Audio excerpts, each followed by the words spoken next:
Créé en 1918, le titre de docteur honoris causa est l'une des plus prestigieuses distinctions décernées par une université à une personnalité s'étant notamment illustrée dans un domaine particulier. Le prince Albert II a déjà été distingué par le passé par 6 universités françaises, suisses ou italiennes, 6 titres de docteur honoris causa, auxquels vient désormais s'ajouter celui de l'université parisienne Pierre et Marie Curie, et c'est dans le cadre éminemment prestigieux de la Sorbonne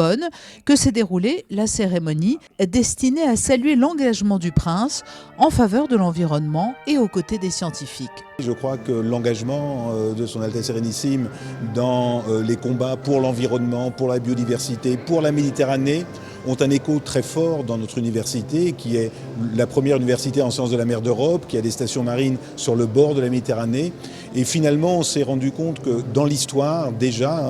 au moment du prince Albert Ier, il y avait une histoire parallèle entre lui et le fondateur de nos stations marines, le professeur Henri de la Casse-Dutier, et qu'aujourd'hui, nombre de nos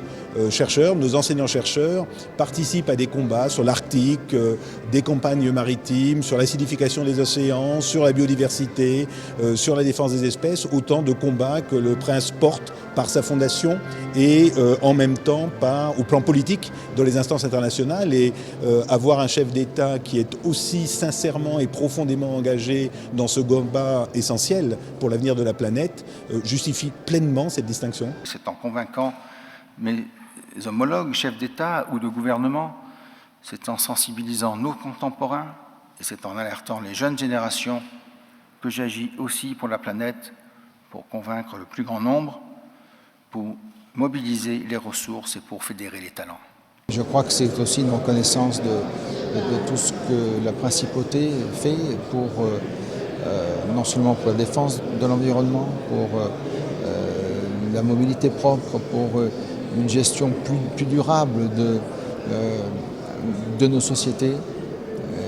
et de notre ville à Monaco et de notre pays, mais aussi, je veux bien le croire, pour ce que fait la Fondation et pour ce que font d'autres institutions et d'autres associations à Monaco pour l'environnement. Et c'est une belle récompense, c'est une belle reconnaissance et j'en suis évidemment très très touché. De nombreuses personnalités monégasques ont assisté à la cérémonie de remise du titre et de l'insigne de docteur honoris causa au prince souverain, ainsi que des dizaines de lycéens issus d'établissements scolaires parisiens réputés. La candidature du prince avait été proposée par les stations marines de Banyuls et Villefranche-sur-Mer, qui dépendent de l'université Pierre et Marie Curie et qui ont estimé que ce titre viendrait ainsi couronner une personnalité engagée et fédératrice autour de nobles valeurs telles que l'humanisme et le partage des connaissances.